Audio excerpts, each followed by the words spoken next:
आपके एसी के अंदर दो मोड्स हैं बेसिकली। एक आपके एसी का हीट मोड है और एक दूसरा कूल मोड है। और कूल के अंदर भी आपके एसी के दो मोड्स हैं, एक आपका ड्राई मोड है और एक आपका कूल मोड है।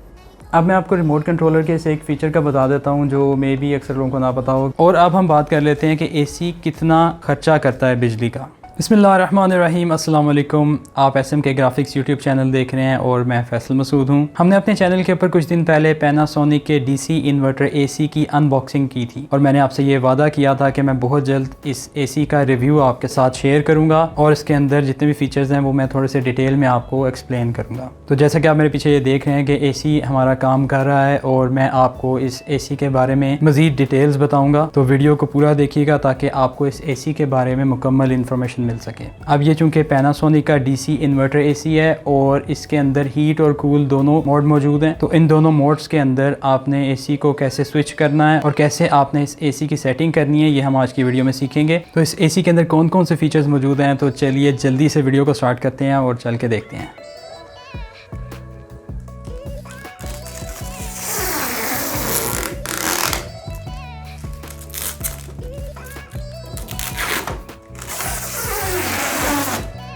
जी, तो आप ये देख रहे हैं कि हमने जो पैनासोनिक का एसी आज से 1.5 या 2 माह पहले यहाँ पे लगाया था।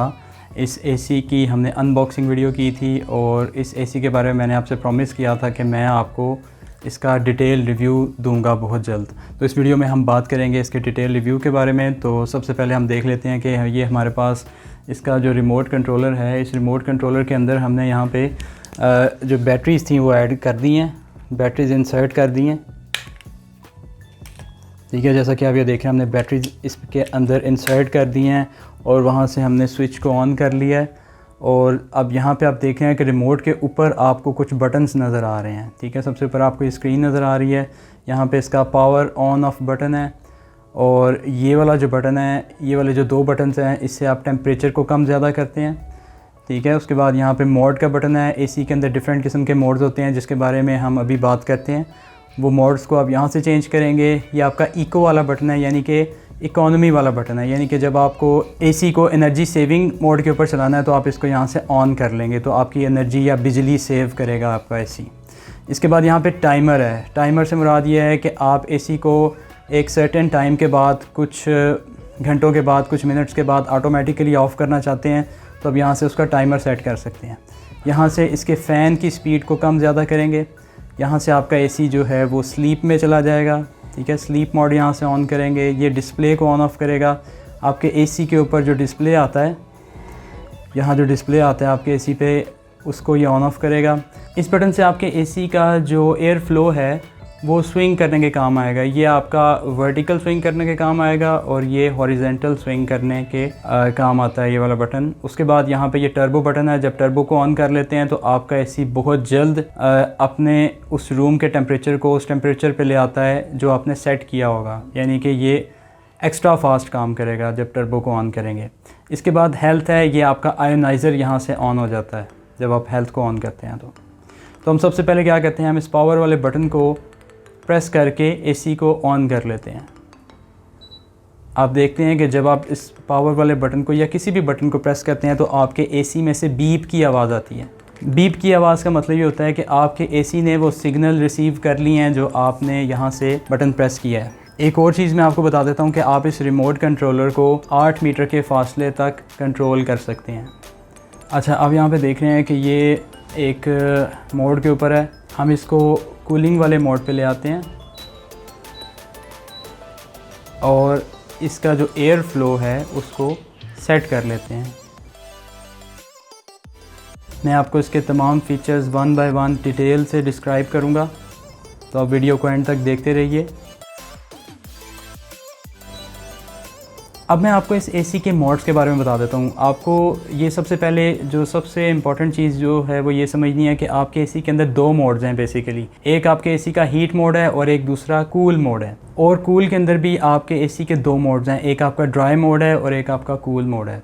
ठीक है, ऑब्वियसली जब सर्दियाँ होंगी या टेम्परेचर कम होगा तो हम हीट वाला मोड ऑन करेंगे और जब गर्मी होगी या बरसात वाला मौसम होगा तो हम कूल वाला या ड्राई वाला मोड ऑन करेंगे। अब मैं आपको रिमोट कंट्रोलर के इस एक फ़ीचर का बता देता हूँ जो मे बी अक्सर लोगों को ना पता हो कि जब आप किसी भी बटन को कुछ सेकंड्स के लिए 3 सेकंड्स के लिए प्रेस करके रखेंगे तो इसकी स्क्रीन का LED लाइट ऑन हो जाएगी। देखें आपके स्क्रीन के अंदर LED लाइट है वो ऑन हो गई है और 10 सेकंड तक ये ऑन रहेगी और उसके बाद ये ऑफ़ हो जाएगी। अब हम AC की फ़ैन स्पीड के बारे में देखते हैं। अब ये देख रहे हैं कि ये जो आपको निशान नज़र आ रहा है ये AC का फ़ैन स्पीड है। हमने फ़ैन स्पीड सबसे लो रखी हुई है। अगर आप फ़ैन स्पीड बढ़ाना चाहते हैं तो फ़ैन पे क्लिक करें तो ये इसकी मीडियम स्पीड है,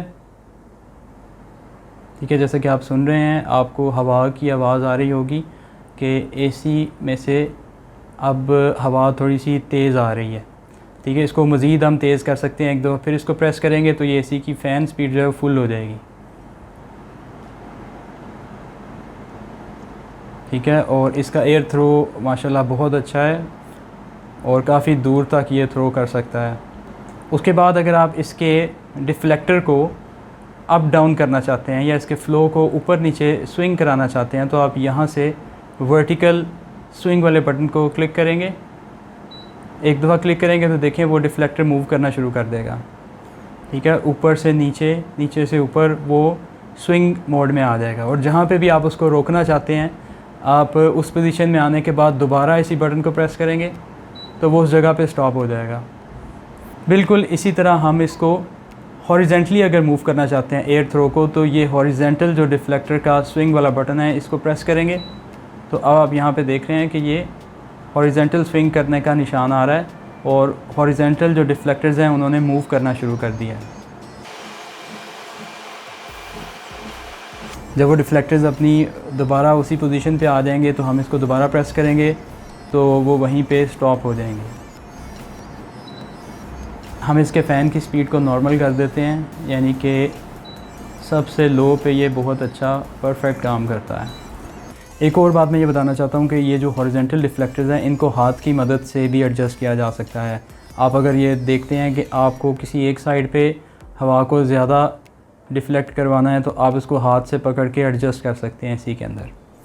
अच्छा, अब हम इस AC के अंदर इसके मोड्स के बारे में बात करेंगे। सबसे पहले हम जो बात करेंगे वो इसका जो कूल मोड है, ठीक है। ये आपको निशान नज़र आ रहा है ऊपर, ये इसका कूल मोड का निशान है। मैं मोड वाला बटन जब दबाता हूँ तो ये इसका डीह्यूमिडिफाइंग मोड है, यानी कि अगर आपके पास आजकल पाकिस्तान में अगस्त में और सितंबर में जब नमी का मौसम बहुत ज़्यादा होता है तो हवा में नमी बहुत ज़्यादा है, तो अब नमी को कम करने के लिए डीह्यूमिडिफाइंग मोड को एक्टिवेट कर लेते हैं, जो कि आपके एटमॉस्फेयर में से, कमरे के रूम के एटमॉस्फेयर में से नमी को निकाल देता है, ठीक है, और हवा को खुश्क कर देता है और प्लेजेंट कर देता है, ठीक है। इसके अलावा ये ऑटोमेटिकली आपके रूम को सेंस करता है, आपके रूम के टेम्परेचर को सेंस करता है और उसके मुताबिक आपके रूम के टेम्परेचर को कूल कर देता है, ठीक है, ठंडा भी साथ साथ करता जाता है। इसके बाद हमें एक नेक्स्ट मोड मिलता है फ़ैन मोड।